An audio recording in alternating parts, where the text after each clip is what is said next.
অগ্রগতি ভালো, বিভিন্ন টাইমে উনি দিচ্ছেন। আগামী বছরের মাঝামাঝি আমরা বেশিরভাগ ইয়েগুলো পাবো,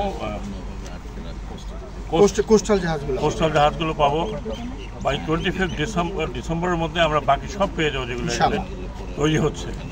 উনি আমাকে বলেছেন কোনো সমস্যা নাই, আমাদের তরফ থেকেও পেমেন্টের কোনো সমস্যা নাই, আমাদেরও কোনো পেমেন্টের সমস্যা নাই, আর ওনারও কাজের কোনো সমস্যা নাই। যেই জায়গাটাকে আমি উন্নতি করতে বলছি সেই জায়গাটা হচ্ছে যে ওনার ওয়ার্কারদের ইউনিফর্ম, তারপরে হেড গিয়ার, সেফটির বিষয়টিকে আরও বেশি খেয়াল রাখার জন্য বললাম। এটা বললাম এই কারণে যে আমি ওই মন্ত্রণালয়ের দায়িত্ব আছি, শ্রম মন্ত্রণালয়। শ্রমিকদের নিরাপত্তার বিষয়টি আমাদের বিশেষ করে এইসব শিল্পে, জাহাজ তৈরি এবং জাহাজ ভাঙা শিল্পে, এটা একটু বেশি খেয়াল রাখা উচিত। যদিও উনি বলেছেন সব কিছু আছে, কিন্তু বাই 1 মান্থ আরও ইমপ্রুভ হবে, এবং আমি ইনশাল্লাহ 1 মাস পরে দেখব।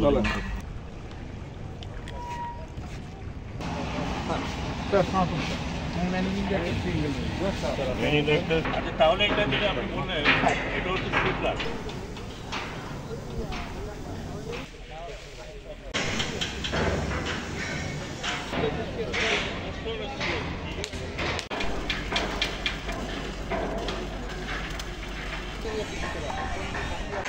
তাই যে পিলার করা